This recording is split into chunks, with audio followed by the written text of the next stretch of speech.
Good, is it morning or afternoon? That's afternoon. Good afternoon. Hope you're having a great week. It is Wednesday, May 1st, 1:48 p.m.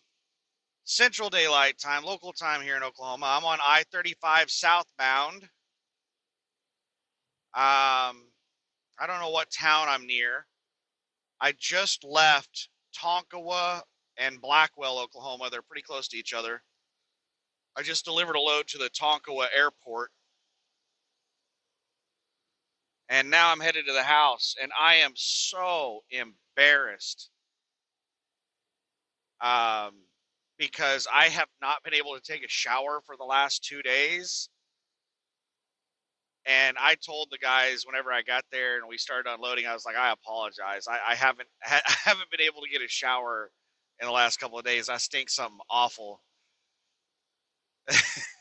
But it was a couple of good old like country Oklahoma people like me, and we all just laughed about it. Um,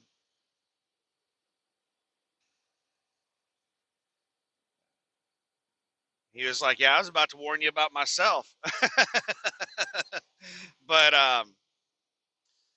yeah, got unloaded, and now and it's doubly stank in here right now because I just did a driver unload, and so I got all sweaty. Like imagine like not taking a shower for like 2 or 3 days, and I got sweaty on Monday loading the trailer, and I haven't taken a shower since then. And now after like 2 3 days of funk, now I'm going to getting sweaty again. Man, I am ripe. I cannot wait to get home and take like 5 showers. Oh my goodness. So, what's going on with the drama? Well, before anybody starts critiquing, because everybody has their opinion on showering with trucking, and they say that there's some people that have the ideology that there's no excuse for not taking a shower every day. And I disagree with that ideology. For one, there's a cost associated with taking showers. And if you go out and pay for showers every day, it's somewhere in the ballpark of, on average, somewhere around $20 a shower if you pay out of pocket. And if you're out there paying $20 a day for showers, then you're going to be spending a lot of money on showers throughout the year. Now, I personally don't want to spend $140 a week on showers, but the the main reason I wasn't able to get a shower is because I was trying to get here as quickly as possible so that I could get the load unloaded today. I had to get there by 2 p.m. today to be able to offload today. Otherwise, I would have had to wait till tomorrow. And I got there at 1 p.m.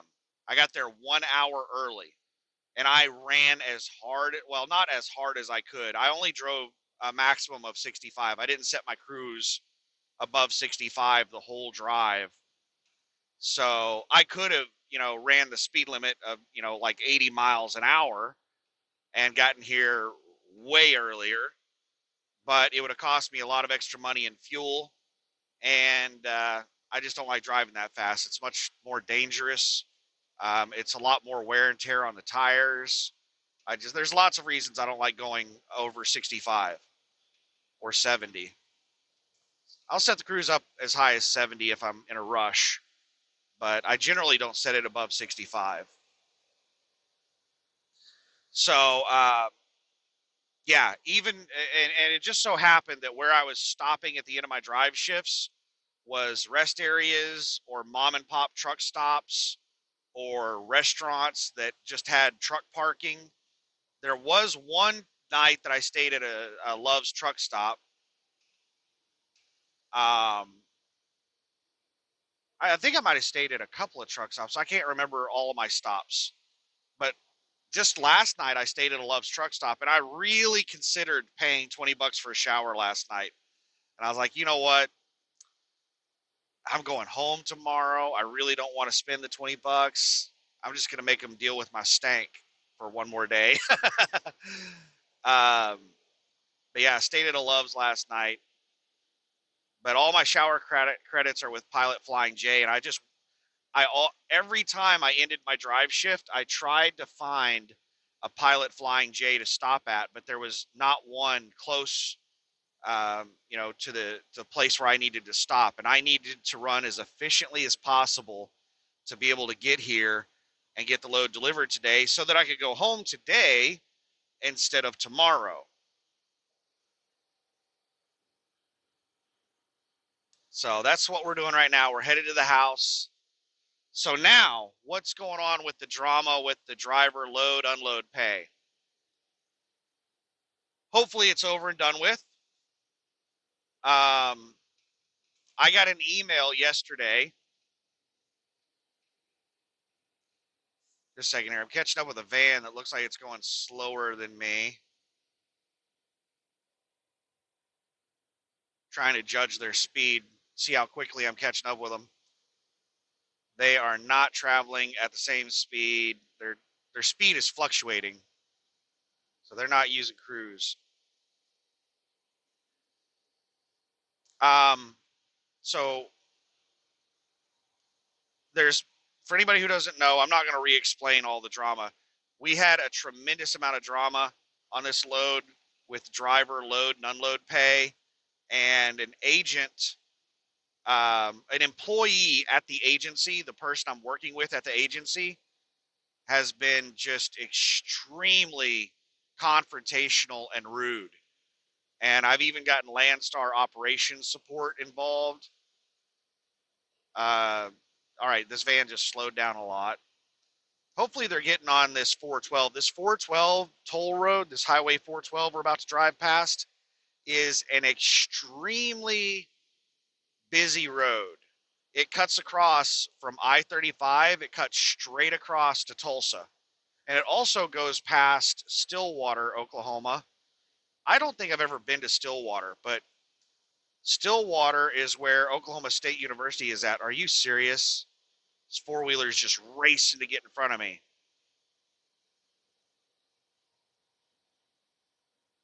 There's nobody behind me for like a mile, and people do stupid stuff like that. They just got to be in front of the truck. I might try and pass this van if they don't take this exit. I have a feeling they're going to take this exit based off how slow they're driving. But if they don't, I'm going to try to pass them, but their speed is varying. They did not take the exit. So when I try to pass them, they're most likely going to speed up. So I'm going to speed up to 70 to get around them faster. Because if you slow pass a car that's not using cruise control, they'll speed up and speed match you. He's already sped up. I've sped up to 70 and we're going almost the same speed. Oh, now he just backed off of it and slowed down a lot. He realized that he sped up and then he let off the throttle. But people that are not using cruise control, that's what they do, is they speed match the vehicles around them. If you pass them really fast, then they won't speed match you. But if you slow pass them, they'll stick to you like a gnat. And that's one of the reasons I think it's safer. One of the many reasons. There's something up on the shoulder way up ahead. It's one of the many reasons I think it's safer to be in an ungoverned truck. If you have a good driver in an ungoverned truck, I think that's safer than a good driver or a bad driver in a governed truck.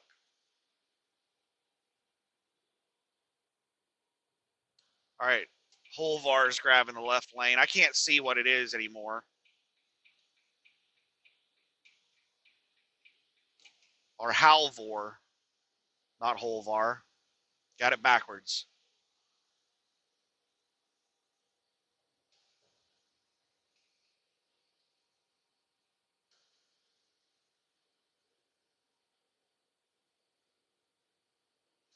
All right, I'm still catching up with Halvor at 65 miles per hour, so I'm going to speed up to 70 whenever they move back over to the right lane and pass them. Whatever it is in the right lane must be moving. Might be an oversized load or maybe some construction equipment. But whatever it is we're passing is mobile.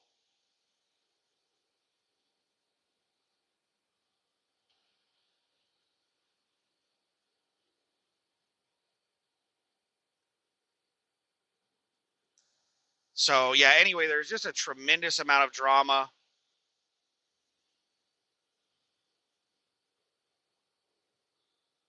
with the load and unload. All right, now let's get around these guys. So, what was the outcome of the drama?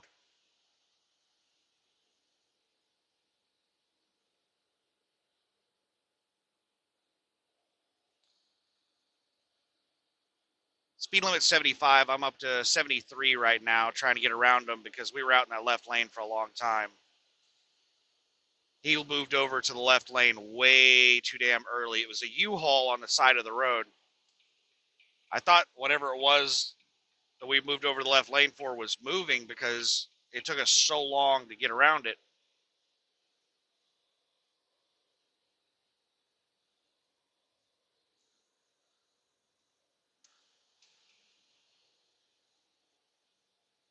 Whatever it was might have actually pulled off the shoulder. Actually, it might be that white SUV up there.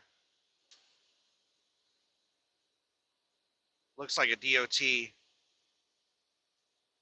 a construction person. Oh, there's a cop. Just lit it up. They're probably crossing the median. I'm not sure if they're pulling somebody over or if they're doing a U-turn.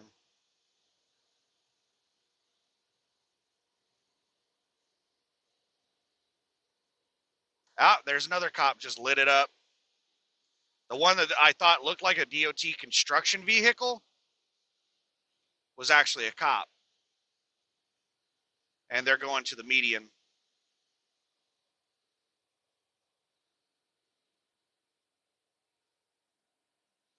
They might actually still be construction vehicles because Oklahoma changed the rules a few years ago. They are sheriff. They're sheriff's department. Oklahoma changed the rules a few years ago to where now, used to only law enforcement could run reds and blues. But Oklahoma changed the rules a few years ago to where now construction vehicles and tow trucks, and I think even some security people can run reds and blues. Like, there's lots of people that can run reds and blues now in Oklahoma. It's not just law enforcement.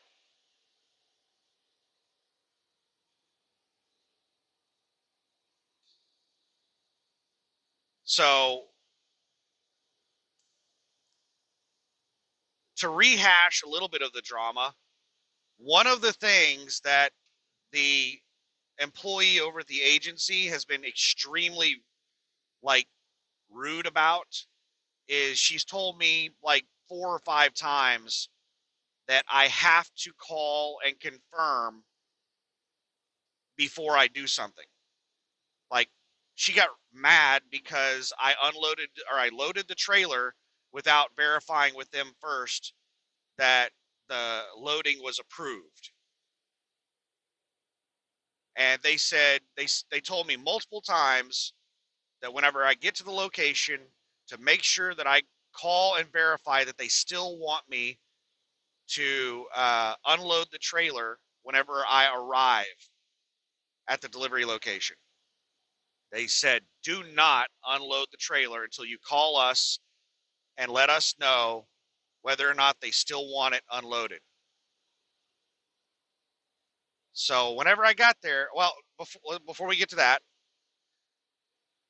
yesterday, after I made a video yesterday explaining everything that was going on, um, and, I went round and round in circles with them yesterday, and I ended up getting Landstar involved, and they weren't very helpful. But after I threatened to not unload the trailer, then shortly after that, they sent me a new freight bill that had driver load and unload pay on it. And you know what? I have never seen a Landstar agent pay actual load and unload pay. Landstar agents consider everything to be a driver assist, and they only pay like $50 for driver assist. If I'm unloading or loading the freight all the way on or off the trailer, and then the customer is going and doing whatever they want with the freight, that is a load or unload. That's not an assist. But Landstar agents think that if the customer is involved in any way, shape, or form with the load or unload process, then it's just a driver assist. And that's just not how things work.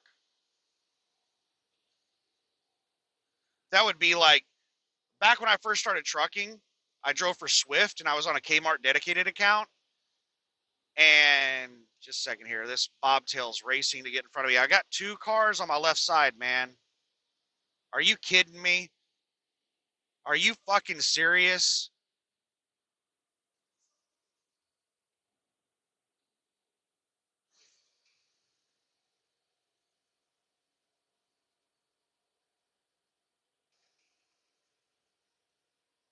All the room behind me, and this guy just causes me to have to slow down to 50 fucking miles an hour.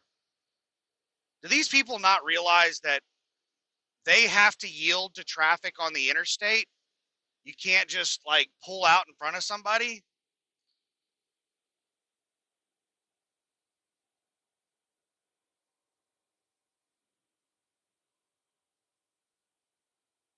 And it's in a damn bobtail. Like, it is not hard to merge with a bobtail. I could understand if somebody had a trailer and they were already up to speed. I wouldn't feel so bad about slowing down to let them on, but with a damn bobtail, seriously? That's like a car running me off the damn road to get on the interstate. So this agent actually paid real driver load and unload pay, $150 for loading and $150 for unloading.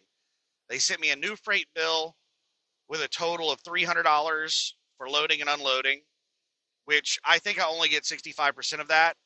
It's crazy that Landstar takes a cut of that, but Landstar takes a cut. Landstar and the agent take a cut of pretty much everything except fuel surcharge. So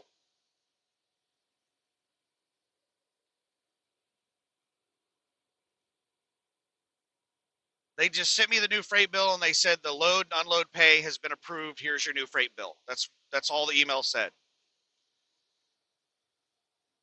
So whenever I got there today, I checked my, messages and my email and stuff because I don't check messages, I don't check emails, I don't take phone calls when I'm driving.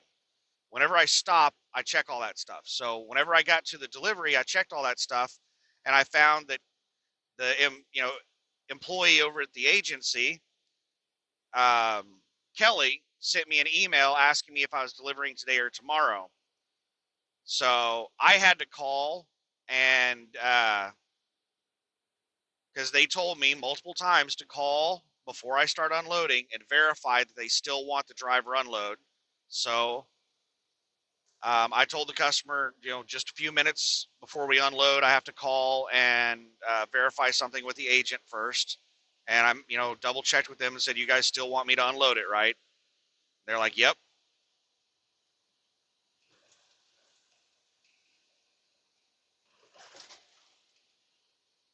So I called and Kelly was not available. The person said she'll be back in about 15 minutes. So I said, okay, well, I was told to call and I was told to verify before I unloaded the trailer that they still wanted the driver unload and to call and let you guys know. So can you just take that call and let her know? And she said, yeah. And I said, she also emailed me and asked whenever I'm delivering. She wanted to know if I'm delivering today or tomorrow. And I'm delivering right now. We're going to start unloading as soon as I get off the phone. So then I went ahead and unloaded the trailer. And after I finished unloading the trailer, I went ahead and sent an email to Kelly and said, hey, I called and left a message. In case you did not get the message, I called and verified, let you guys know that they still wanted to do the driver unload. And the trailer is unloaded. Just a second, we got somebody. Is somebody on the shoulder? No, that's somebody in the road. Um, and I let her know that the load was delivered. And what does she do? She replies back with her smart ass response, like she's done in every email. She's had some snappy, smart ass response. She basically replied back and said that I didn't have to do the verification call. What point does that serve? That's just her getting like the last word in to call and to email me back and tell me that I didn't need to do that. You guys have told me like 5 times that I have to do that. She replied back to the email and she said, I sent you an email yesterday and told you that the load and unload pay was approved, and I sent you a new freight bill. It's already approved. That's what her email said. Like, what point does that email serve? That's just her being a bitch and getting the last word in, and it's annoying. But hopefully everything's over and done with. I didn't reply to her email. Um, her little smart ass response.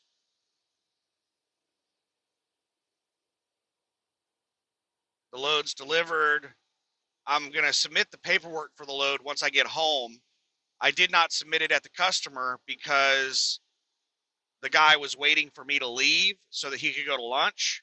He had one of his buddies there. The guy was like 70 something years old, and his buddy was also 70 something years old. Um, they were sitting in their truck waiting for me to leave, and they were driving off somewhere. I'm guessing they were going to lunch. So I was on the like I was behind the fence at a we unloaded into like a hangar at the airport. So I had people waiting on me, so I didn't want to sit there, and I already had to do a ton of stuff just to be able to drive. I had to update my ELD, switch my load information from loaded to empty, and get everything stowed away, put my straps away, get the trailer all shut up, locked up, and everything. And so all of that took a little while. I didn't want them to have to sit and wait even longer while I sent in the paperwork, took pictures of everything. So I'll just do it whenever I get home. Well, not home, but whenever I get to where I park the truck.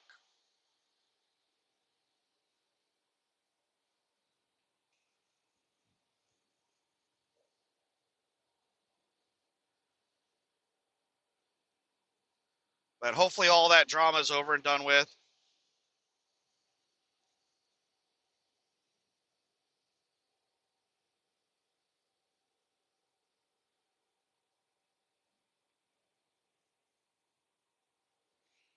And now I'm kind of dreading going home because I have to unpack everything out of the damn truck, load it into the car, take it to the house, unload it out of the house, wash everything, put everything away, cook new food and everything to bring back out next time, do a grocery delivery and all that stuff.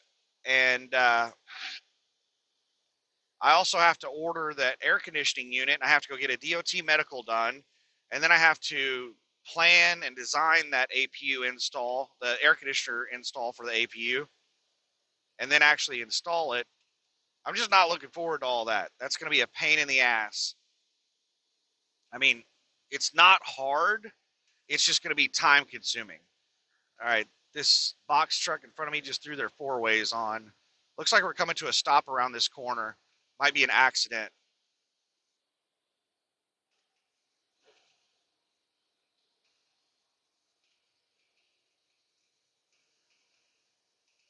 Nope, we're not coming to a stop. I slowed down to 60. What in the hell is going on up here?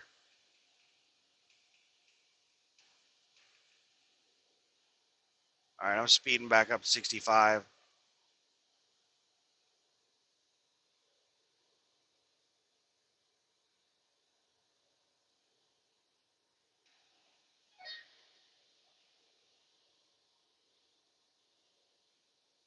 I have no idea what's going on.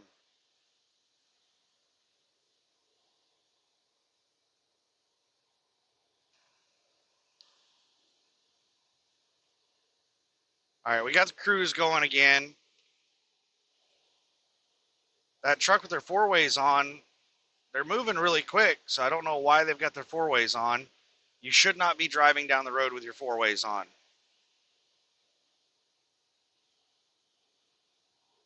If you're going under the minimum speed limit, that's a reason to have your four ways on. Like, let's say you're climbing up a mountain and the minimum speed on the interstate's 40 and you're going under 40. Yep, you should have your four ways on. But if there's a truck speed limit of like 35 miles an hour going up or down a mountain, then the speed limit's 35. You don't need to have your four ways on to do 35 if that's the speed limit.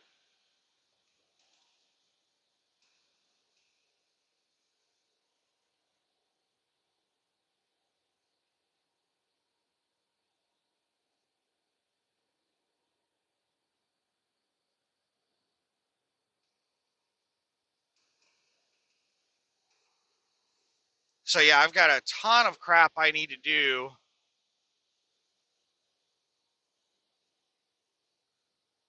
whenever I get home.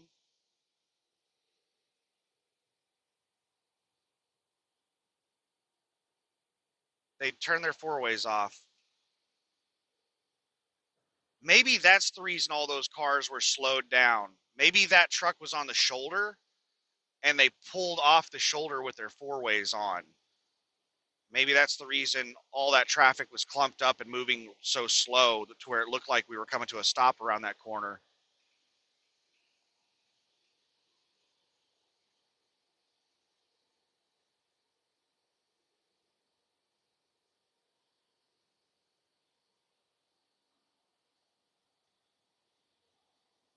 All right, UPS is trying to get out.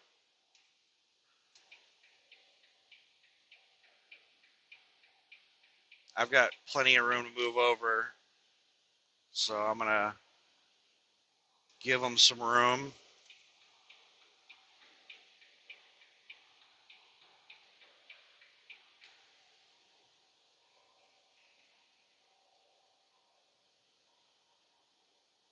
Yeah, tons and tons of stuff to do whenever I get home. Usually when I get home,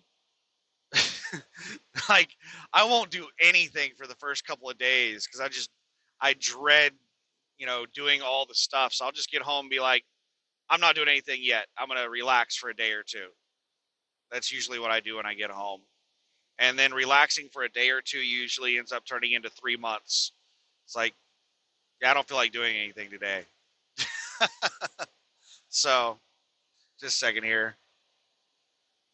Got a Dollar General slow passing me, and traffic is building up around us. So I'm gonna slow down to 60 and let this Dollar General around me. There's also a Werner behind them, and with a whole bunch of cars.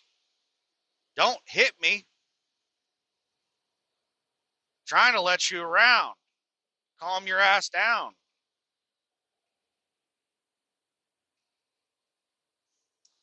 All right. We're back up to 65, and we'll see how quickly Werner is passing. Looks like Werner's getting by pretty quick. They're going quite a bit faster than me. They're going about 70. People that are going 5 miles an hour faster than me, that's a decent speed to pass at. Um, it's these people that are like only going like 1 mile an hour or 2 miles an hour faster than me. They take forever to pass. They'll cause huge traffic jams. So whenever somebody's slow passing me like that, I'll slow down and let them around. I don't know why people snail race. It's dangerous. Whenever you cause a huge backup behind you like that, these people get like, they drive like scared animals. And whenever you get them all like rounded up, it's like fucking a herd of cats. And they'll start doing stupid shit like trying to pass on the right. They'll pass on the shoulder. They'll start weaving between traffic. They'll like get really dumb. See, I let Dollar General pass, and Dollar General is not letting Warner pass. Warner is now slow passing Dollar General and backing up all this traffic around me.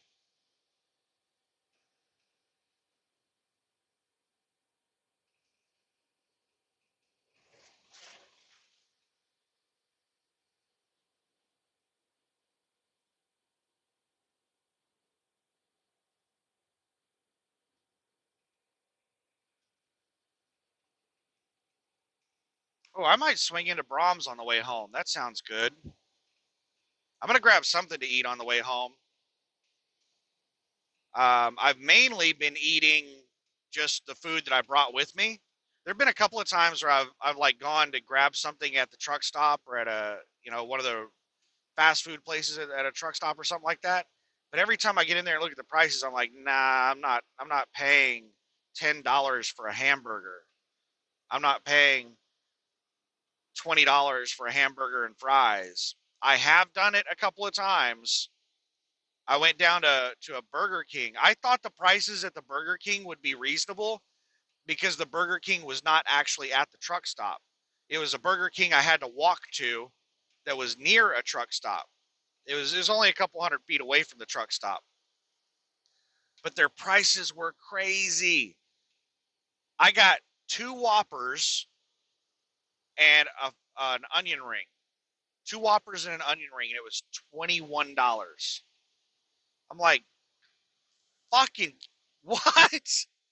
This is like shitty fast food, and you're charging $21 for it?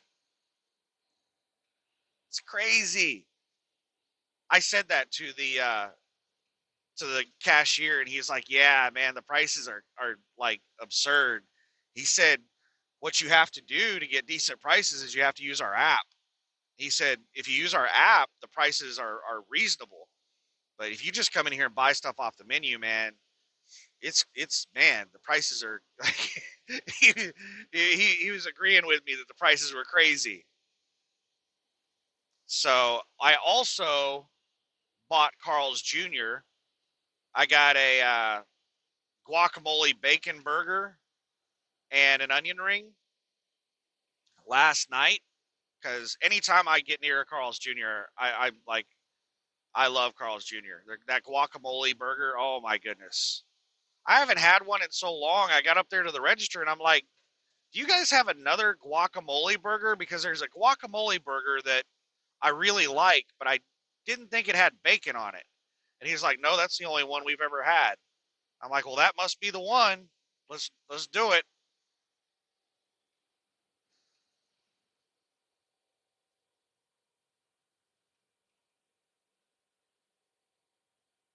And it was good. It was a little pricey, but it was good. It was $13. I got the guacamole bacon burger and an onion ring. It was $13 for a burger and onion rings. Prices, man. But then I downloaded the app, and then the next day I ordered. I got Burger King, and I got two cheeseburgers and two fries for like $7. Now that is a reasonable price for a fast food restaurant. Two normal size, got an RV on the shoulder, and I've got a lot of cars past me. I'm not gonna move over. I have the cruise set at 65. The speed limit is 75. So I don't move out into that left lane unless there's plenty of room or it's dangerous for me to stay in the right lane. When I'm going that much slower than the flow of traffic, I become a hazard trying to avoid a hazard.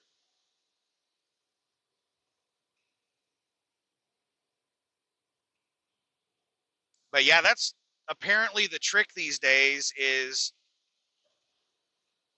you have to use the apps and only order their special reward things at fast food restaurants. If you just order straight off the menu, you're getting ripped off. Like you can go to McDonald's and get like two double cheeseburgers and a large fry for like $7 or $8, which is a reasonable price. But if you just order it off the menu, that's using their app. If you order it just off the menu, I think that same thing would cost $13 to $15 or so. It'd be like twice as much.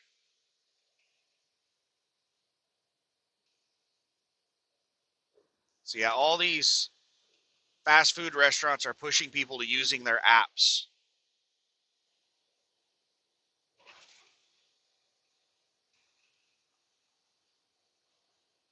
In a second here, I'm trying to decide whether or not to pass this person.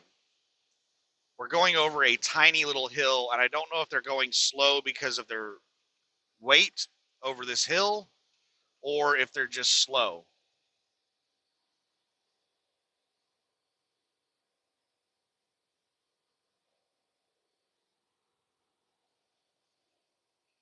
All right, they're starting to pull away a little bit, so it must have just been their weight on why they were going so slow.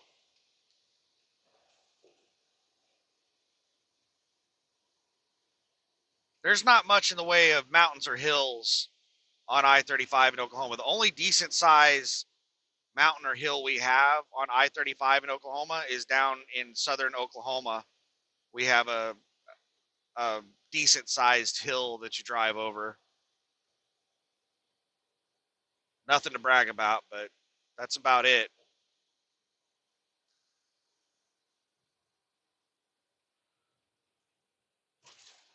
And I-40, I don't think there's any decent. The little hill on in southern Oklahoma on I-35, I think that's bigger than anything on I-40.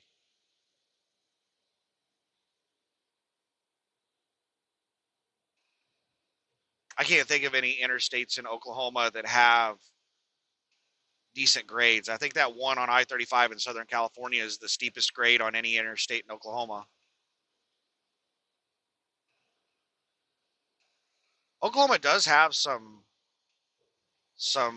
like I don't know if you call them mountains, but some pretty big hills in certain areas. Just a second here. Getting jammed in behind this box truck. I got a truck alongside me right now.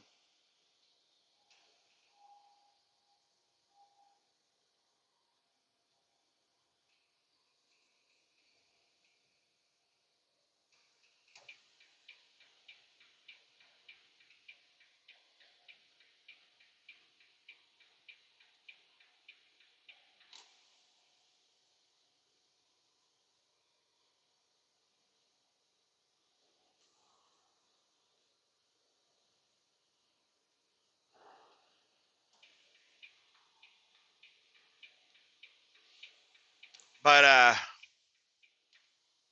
yeah. So we'll get home and do the things. I'll probably sit around and procrastinate for at least a couple of days before I start doing anything.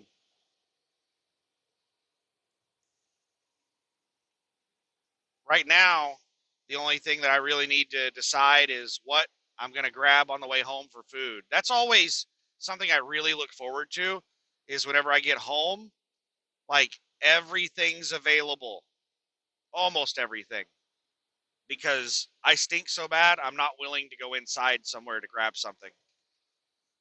Like there's a Mexican place called Chilino's that I'll get like this fajita dinner from that is really good. But I have to go in there and order it and then sit on a bench and wait for them to bring it out, takeout. They don't have a drive-through, so I'm not. That is not an option because I'm not willing to go in there and ruin people's appetite with my stank. Like, how rude that would that be? Like, you haven't taken a shower in like 3 days. You've been sweating really bad. Like, got some really, really rank swamp ass going on. People are in there like trying to eat, and you're going in the restaurant just ruining their lunch. Yeah, I'm not gonna do that.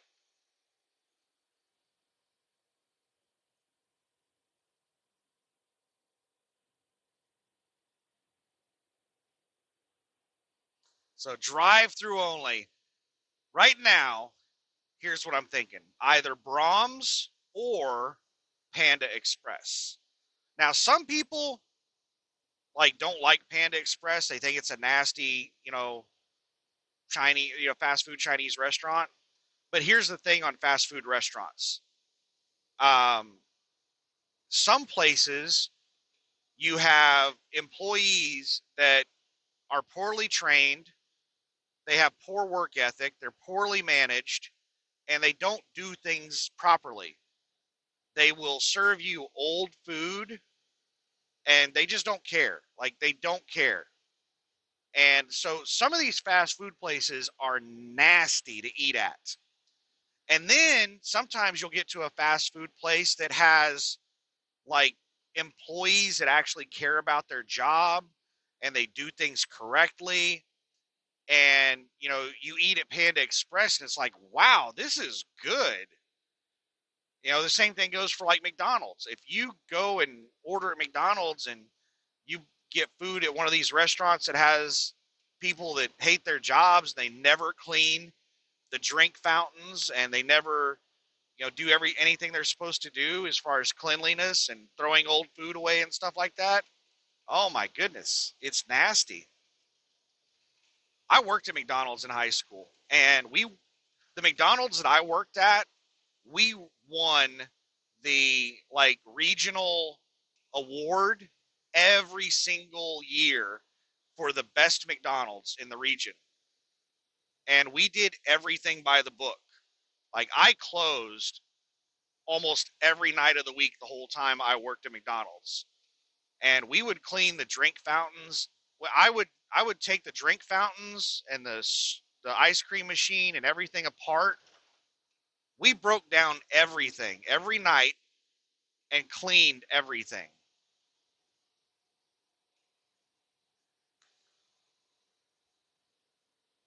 And the food at that McDonald's was amazing. The sodas at that McDonald's were amazing. Whenever you get a soda from a fast food restaurant and it tastes funny, it's probably because they never clean the drink fountains. And those drink fountains will get mold and stuff in them. They're supposed to be cleaned like every day. And some of these places never clean them, or they don't clean them as often as they're supposed to be cleaned. And the sodas will taste funky. That's one of the reasons I never order, or almost never order, fountain drinks from fast food restaurants. You get a Coke from some place that doesn't taste like a Coke. You're like, I don't know, that tastes kind of like a Dr. Pepper, but not quite. It's probably because they haven't cleaned that drink machine in a couple of years. You're getting a lot of nasty crap in it.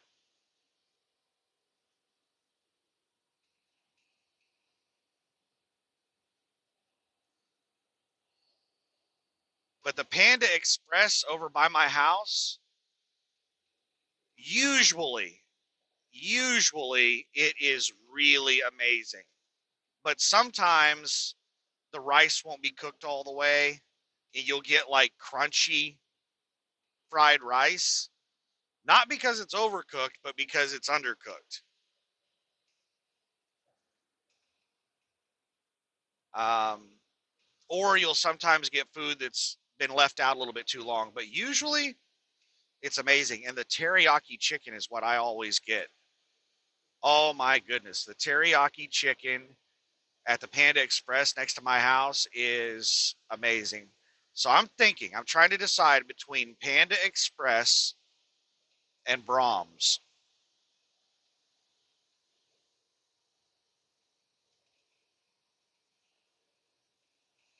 For anybody, Brahms is kind of a local fast food restaurant. So people that don't live in Oklahoma,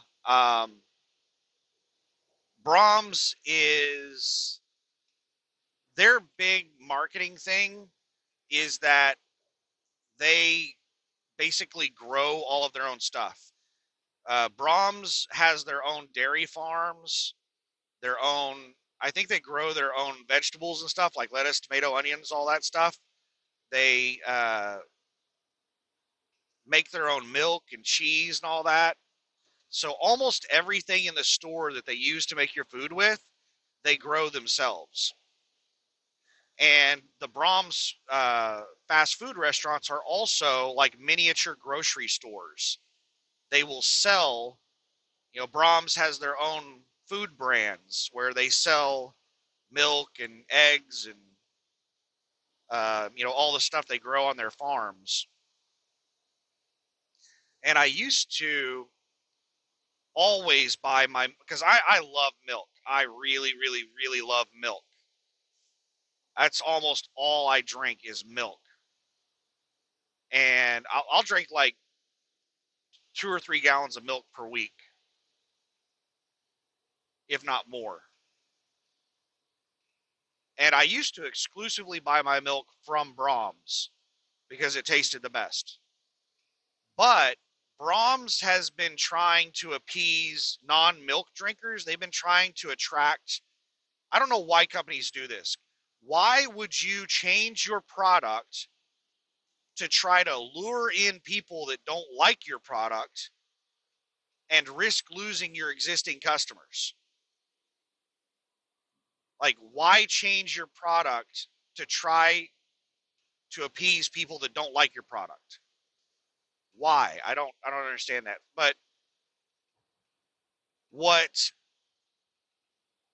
Brahms has been trying to do is they've been trying to lure in people who are lactose intolerant. And what they found is there is a certain type of milk. They call it type A or something like that. Just a second. This four-wheeler in front of me just keeps speeding up and slowing down. They're just yo-yoing in front of me. I hate it when people do this. They get in front of me and they just sit there and yo-yo in front of me. I don't like having anybody in front of me.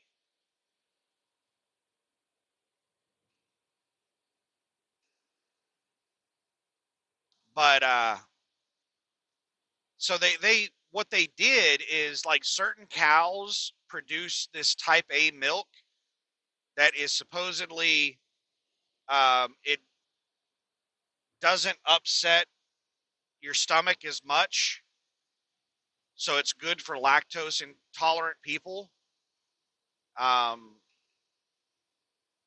but this new type A milk doesn't taste the same.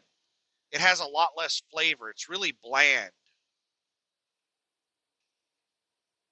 So whenever they switched over to the type A milk, I stopped. Like I bought it for a while, but I was like, man, this doesn't taste right. It tastes like 2% or something.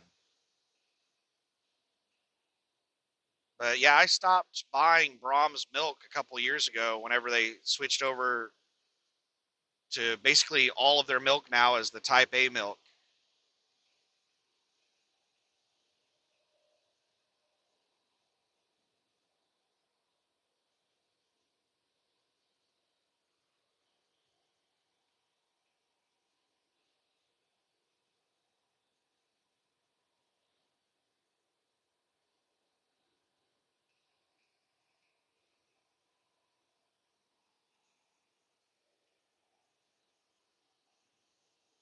But anyway, that's what Brahms is. So it's a little they mainly just do like burgers and fries. Their specialty is dairy products. Um like milkshakes and stuff like that. Ice cream, they have a huge selection of ice cream. So in Oklahoma, if you want a milkshake or an ice cream, one of the best places to go is Brahms. If you want a soda, the best place to go is Sonic. Sonic like specializes in sodas, and I know Sonic is not exclusive to Oklahoma. I think they're headquartered in Oklahoma, but I've seen Sonics all over the place. They're in several different states.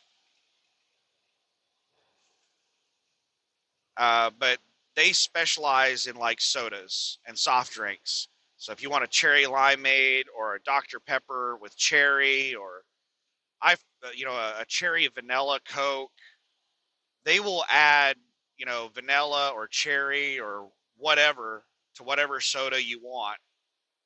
They mix soft drinks together, and they make some pretty good food as well.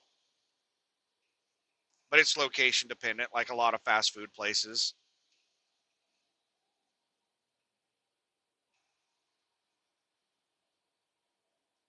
So, Panda Express or Brahms? Brahms, I get a burger and fries. Panda Express, teriyaki chicken with fried rice. I'm leaning like 85% Panda Express. I was initially thinking Brahms, and then I remembered Panda Express. I've had burgers a couple of times in the last few days. I ate at uh, Burger King twice on Saturday and Sunday, and then last night I had Carl's Jr. So I've had burgers a couple of times in the last week. So Panda Express sounds really good. Fried rice and teriyaki chicken. So that's what we're going to do. I'll grab that on the way home. All right, what time is it? It's 2:40 p.m. My estimated arrival time is 3:08 p.m. Let's see how many miles it is. 28 miles. And they're saying I'm going to get there in 28 minutes. We'll say 35 minutes.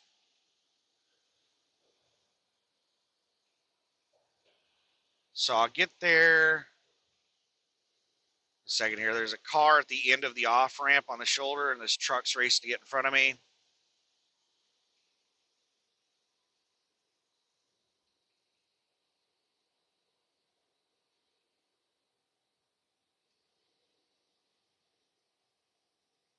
Their front left tire was blown. I have never had a steer tire blow out on me. I had a steer tire go, I wouldn't say flat. Driving across Indiana, oh my God. What interstate? Was it 70? I can't remember what interstate it was. Was it across Indiana? Um, but it was some of the worst potholes I'd ever hit. And I stopped. I was delivering, I think it was a load of shopping carts to a Walmart. And I parked. I got to the Walmart and parked to stay overnight for my delivery appointment the following morning. Or no, did I stay overnight? I can't remember. Anyway, I got to the Walmart and I parked, and I was waiting for my delivery appointment. And I got out and I did an inspection on the truck, a post-trip inspection when I arrived. Just a second, this car was going really slow, but once I caught up with it, it sped up and it's speed matching me now.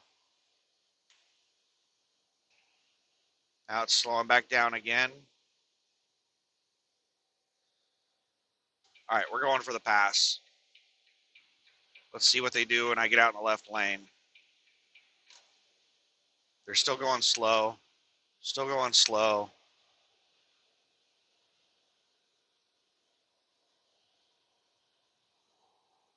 Still going slow.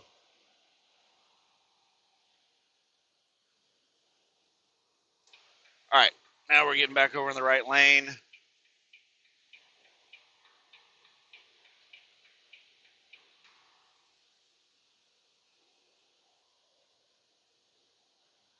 I forgot what I was talking about. I'll probably remember in a minute.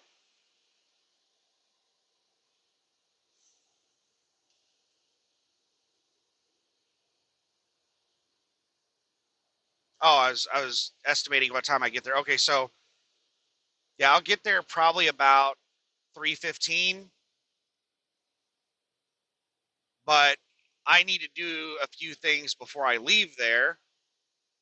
I'm going to try to do them as quickly as possible so I can get across town before rush hour gets bad. But like, I need to do a 90 on the truck and measure the distance between the back of the sleeper and the front of the trailer whenever the trailer is at its closest point to the sleeper, so I can see how much room I have to install the air conditioner. Um, I guess it's not critical that I do that right now because I still need to like buy some hex tools and then come back out here and try to remove the storage rack in the top of the sleeper to see if I can install the air conditioning unit there. And I guess I could measure the trailer gap at that point. It's really windy. I got traffic is getting pretty bad and the wind is just rocking me around.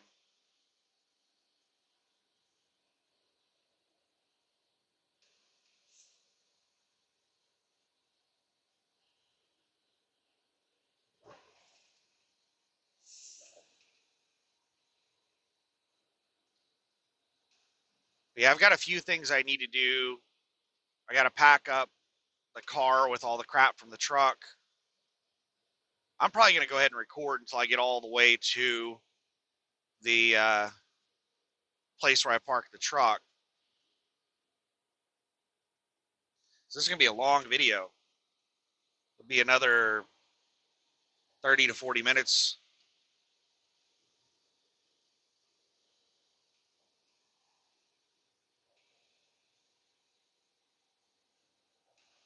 But yeah, I'll rush to hurry up and get all that stuff done. And then take off to the house. On the way to the house, I'll grab some Panda Express, get home, eat that, and then take a shower.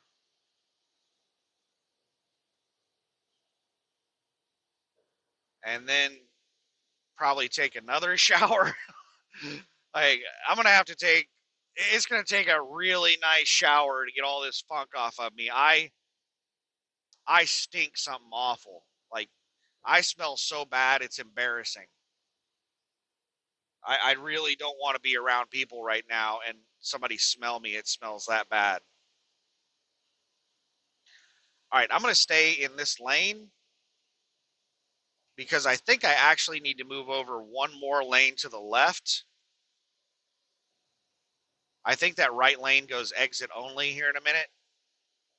And I actually need to get over one more lane within the next 5 miles or so.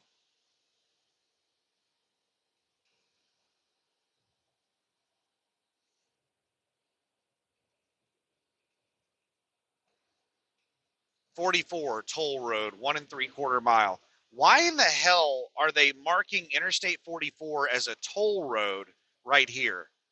Interstate 44 does not become a toll road until um, way south of Oklahoma City.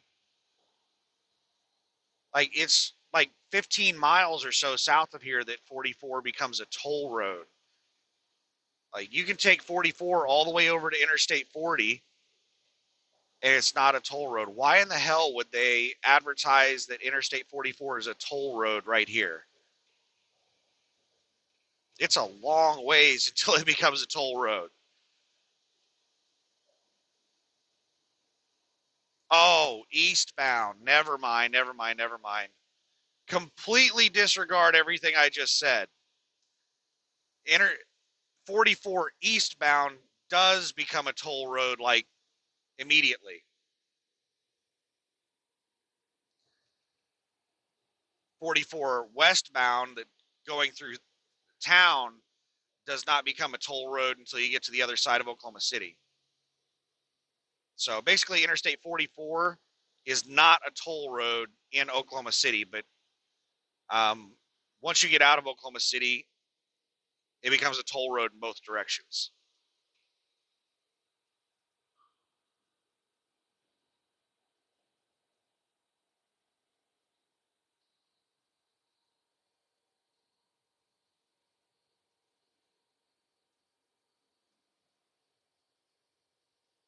All right.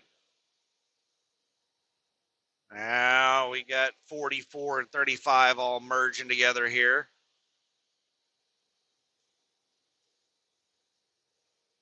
All right, I'm going to go ahead and get over one more lane.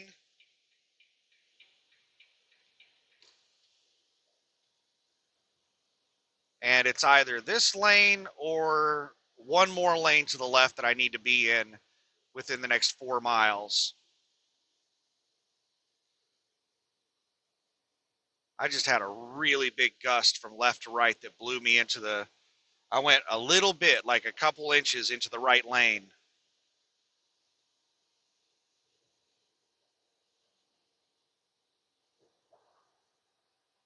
You can see the Devon Tower.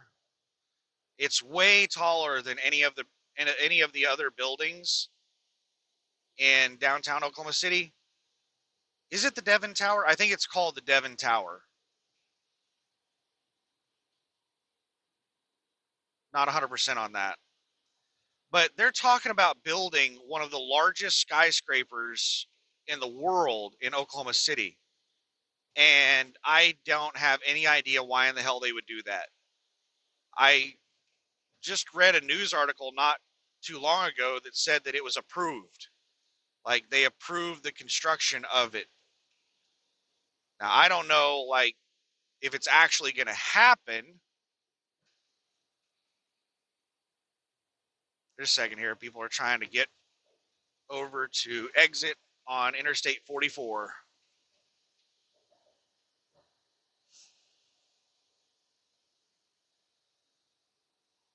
But it doesn't make sense to me why they would build like that thing is going to be like twice as tall as that tower, that the Devon Tower or Chesapeake Tower, whatever it is right there, that's twice as tall as all of the other skyscrapers.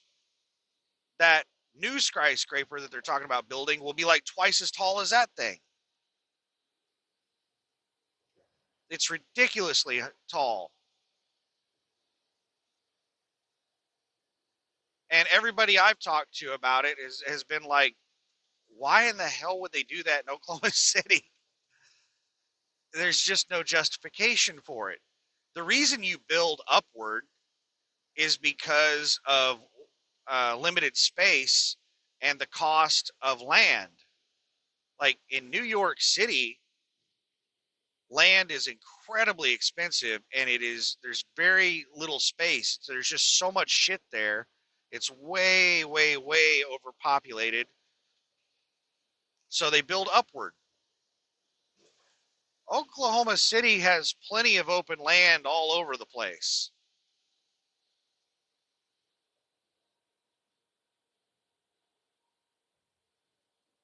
You can buy cheap land not far from downtown Oklahoma City.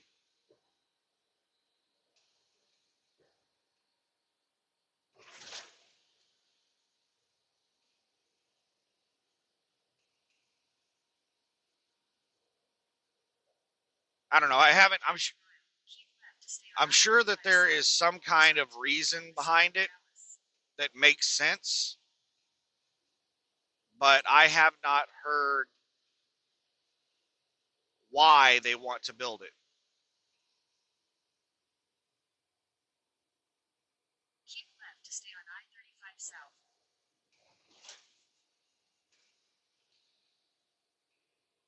All right, just a second here.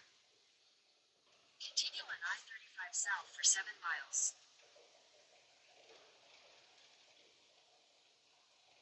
We have a really nasty merge here in a second, so bear with me. And all this is under construction. Oh, wow, we got really lucky. There's like nobody merging on right here. This spot right here is nasty, nasty, nasty with the merge traffic. It's usually backed up really bad, and there's tons of cars merging on right here. We got really lucky.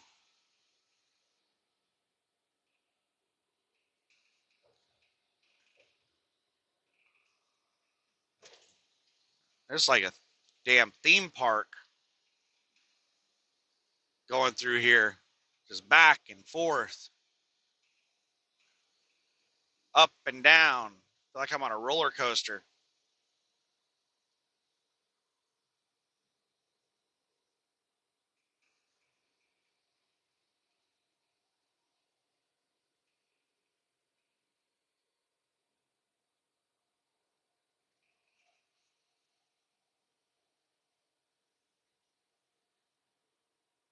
All right, I think I have a left lane exit in 5 miles, so I'll just have to be mindful of it.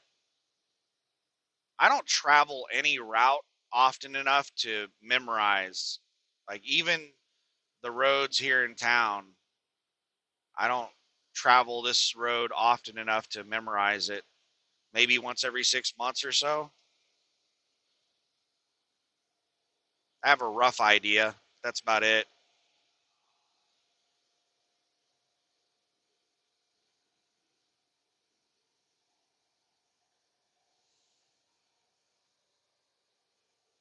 All right, lots of brake lights up ahead.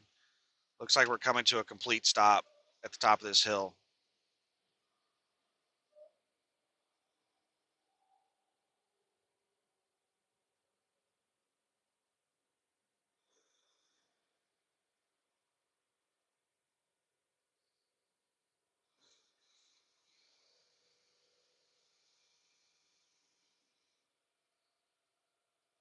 Okay, it looks, I don't know what the hell's going on. Yeah, traffic is stopped way up ahead.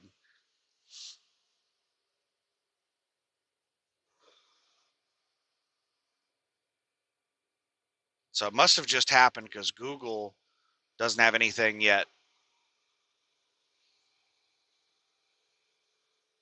Hopefully it's not an accident that just happened. And if it is an accident that just happened, hopefully it was a minor one.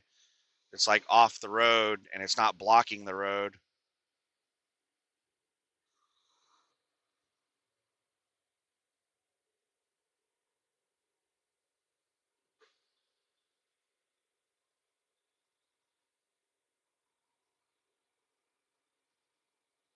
Well, it's going to take longer than expected.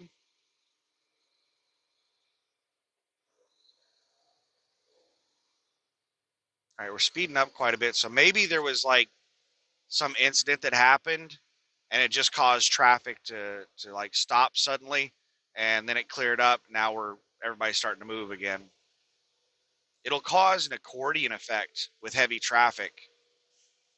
It'll ripple through traffic whenever something like that happens because nobody has any damn space between them.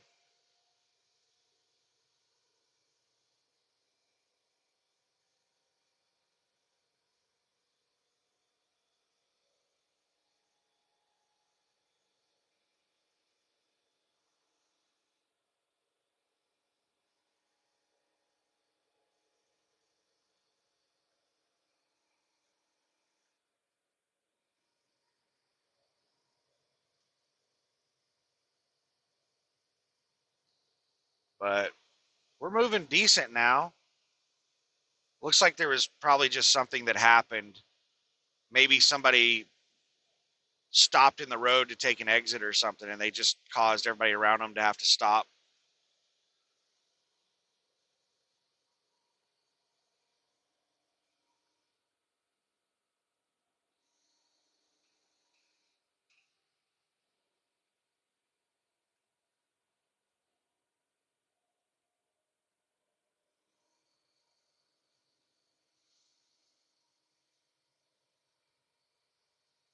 Tons of fun.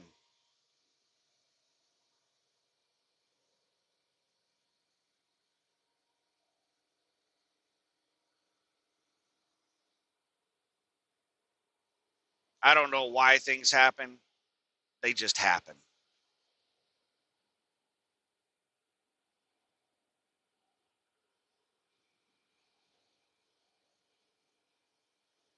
So I'm trying to mentally make a note of everything I need to do. Okay, so I need to get my bedding material out of the truck.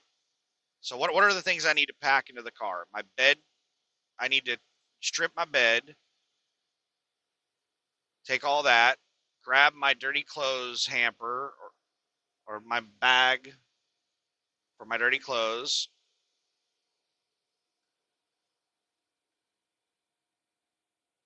Just a second here. I need to get over in the left lane. In 2 miles, use the left 2 lanes to take the I-35 south, US 62 west exit toward Dallas.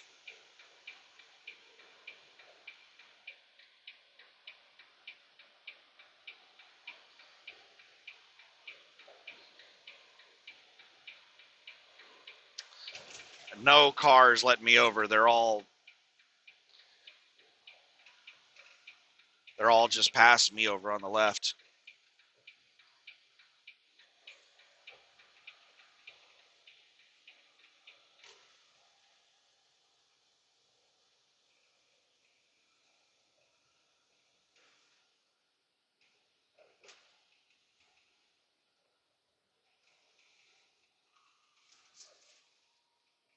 Just a second here. That guy just came out from behind me, flew around me, and then cut me off and almost caused a damn accident.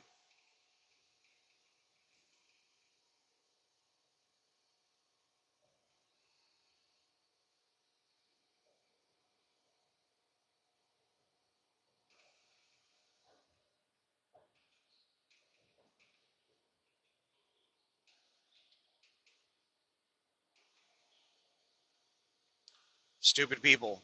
That's the reason I try to avoid congestion, is because people act like that.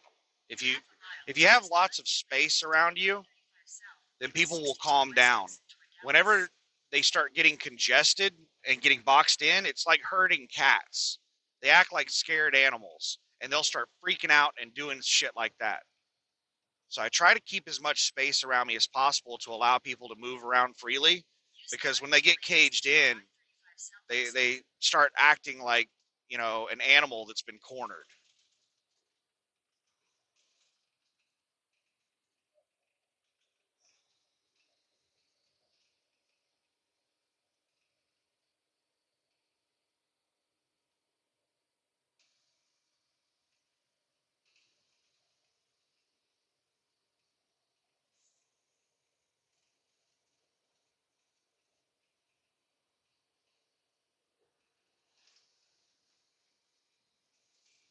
All right, whenever I get an opportunity, I'm going to move one lane to the right.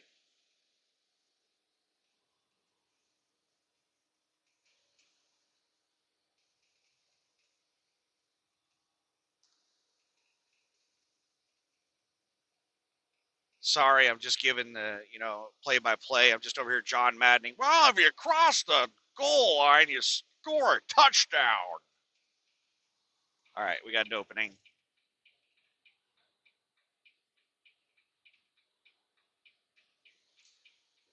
And in a couple of miles, I need to be in the right lane to take a right, a right lane exit. But we're good in the center lane for now. When I get an opening, I'll get over in the right lane.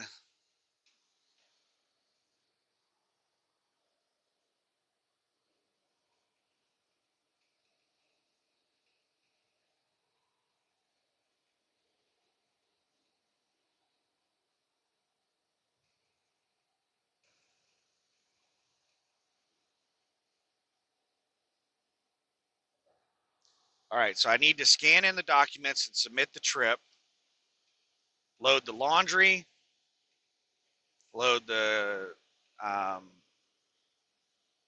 the bedding material, load the food from the freezer, from the refrigerator. Um,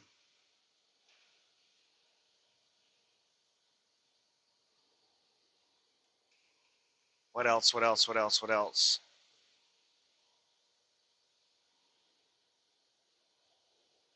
Need to make sure to shut off the GPS phone, or the phone that I use, the one that I'm using to record this video that I used to use as a GPS phone.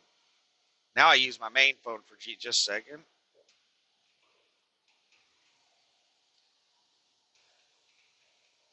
Now I use my main phone for GPS, but I have to make sure it's powered off.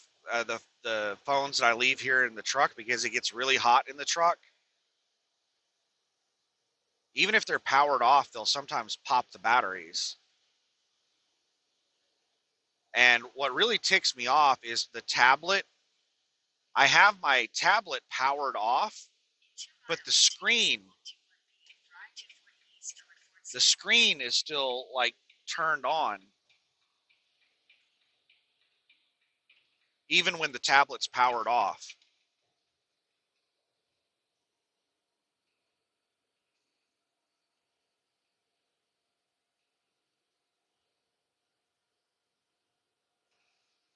Trying to think. Is there anything else? Do I need to take my laptop? Don't really need to. Oh, I need to be sure and take my important document bag because I need to mail my old TWIC back to the government. Um, the government considers the TWIC card their property. So once your TWIC expires, you're required to give it back to the government. You can't just like throw it away. You have to give it back to the government. They they consider you have to sign an agreement that says the TWIC is government property.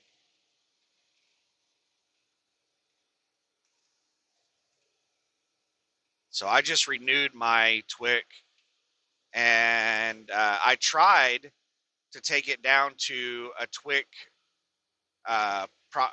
like an enrollment center where they do your fingerprinting and stuff. And I called, and the enrollment centers told me that they don't do that,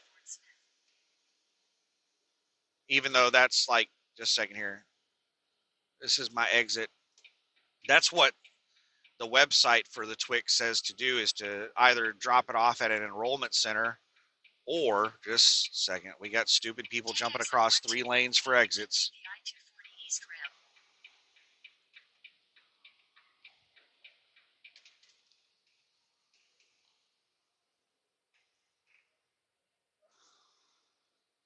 Genius in front of me here. So because none of the enrollment centers around here offer that, I'm going to have to mail it. Like, who the hell uses the mail system? Like, I don't even know how to send a letter. I'm going to have to go down to the post office and be like, I need to send this somewhere. Make it go here.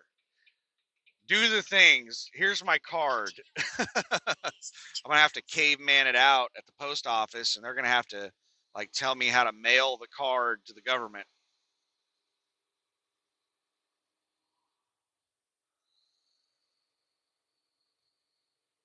I thought about just running out to my postman and like asking if I could mail something with him whenever he's delivering my mail.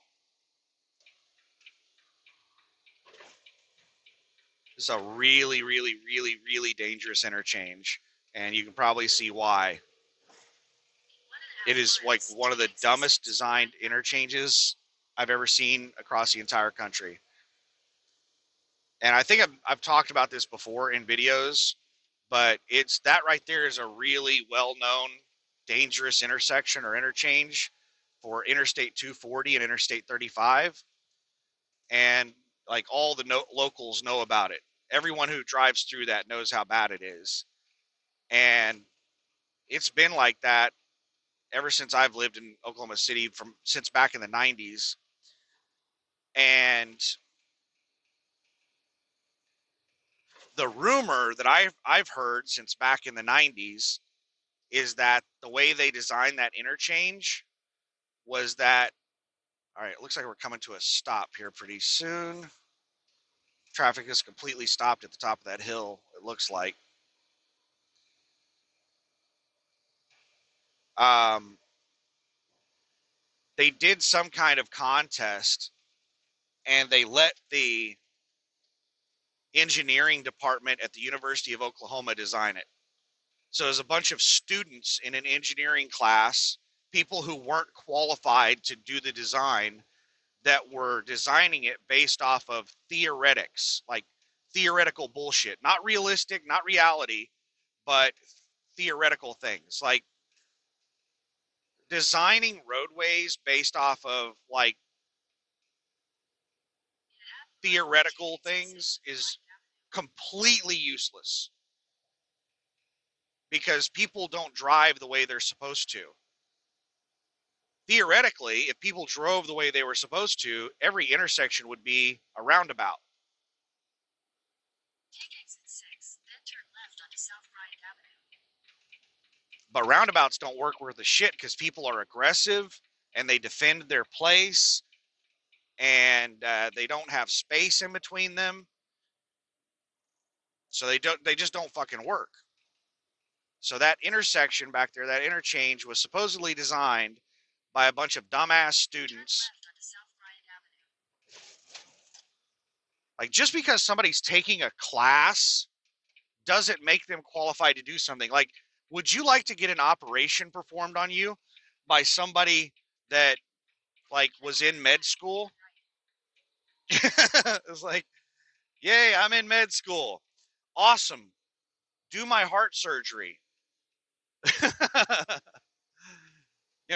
They're not qualified to do anything until they pass the school. And even then, they need practical experience before they should really be doing much of anything.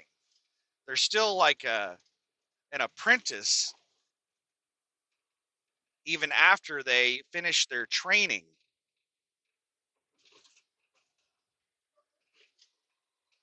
But I don't know. That may not even be true. That's just a rumor that I've heard since the 90s.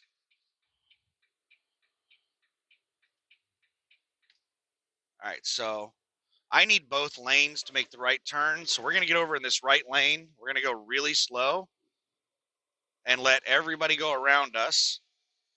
And then once everybody's gone around us, I'm going to swing out into the left lane to make this right turn.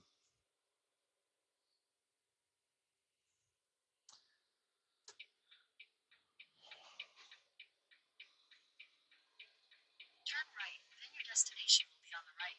All right, I was going to go there, but this car just floored it. So after these two vehicles, then I'm going to do it.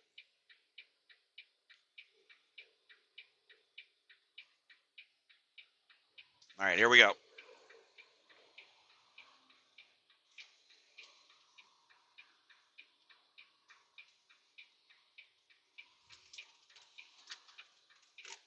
All right, doing all that, I was about a foot from the curb. So I swung really wide there, and I had about a foot from the curb. Your destination is on the right.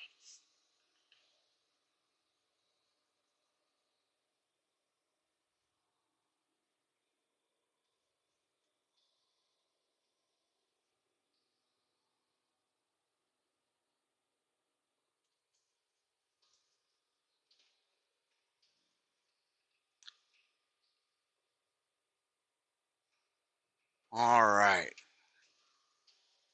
This is where I pay to park the truck. They just put some new gravel down, and they just sent me an email telling me that they're raising the prices. The new prices go into effect like May 1st, I think. But I prepay, so I'm paid through August. So they told me that my new price won't go into effect until I pay again for September. He said that there's two or three of us that prepay our parking. Everybody else, they have issues with payments. They said, like every time I go in there and pay for my parking, they're like, "Oh my God, I am so glad that you pay on time and that you pay in advance, and I don't have to deal with you every month." Apparently, it's a big problem. Like every month, they're like having to send notices to lots of people to pay their damn parking.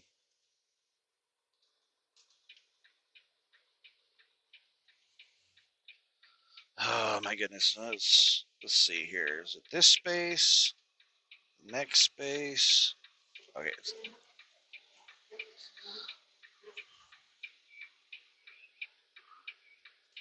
There we go. We're lined up pretty good. That wasn't half bad. Man, when I backed up at that Love's truck stop last night, that was embarrassing. I mean, I was able to back it in, but it was, oh my God, my setup was so bad. I can't back in all the way because my car is in the parking spot. So that is probably far enough. All right, let's change over to on duty, PTI. And I'm going to pause the video while I go move the car. All right, we got the car moved. And man, switching between the truck and the car, that car is like driving a go-kart.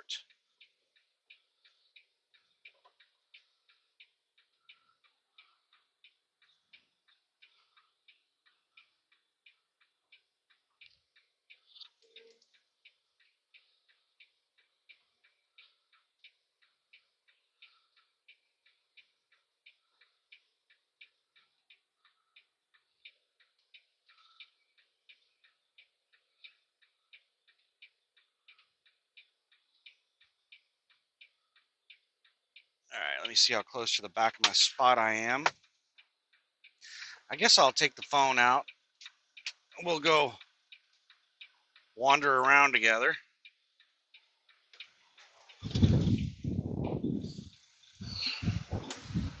Got this big ass mud puddle here. Be nice if they put some gravel there. All right.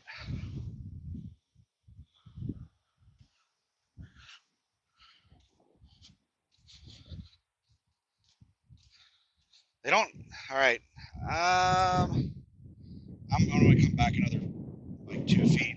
I don't want to get like right up against the poles, but I want to get close to them. And it looks like I'm in my tire tracks.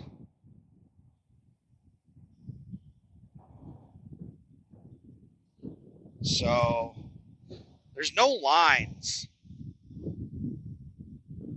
but I'm in the tracks. So I'm in the place where I normally park.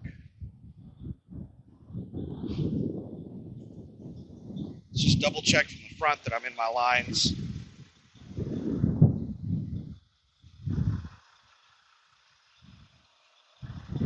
Yeah, I'm in the lines that I normally park in.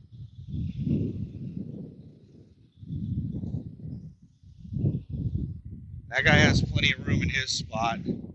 Sometimes, since we don't have any lines, sometimes you'll get somebody that parks really crooked, and it makes it to where people can't get in their spots. So I'll come back about 2 more feet.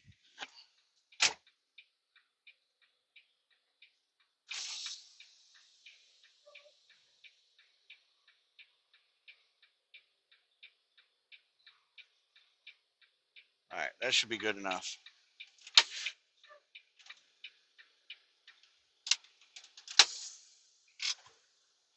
Well, that's it, folks. Back at home. We got a nice long driving video all the way through Oklahoma City. So now I need to hurry up and get everything loaded into the car and try to beat rush hour traffic. So have a good one. I'll get the video uploaded. Bye.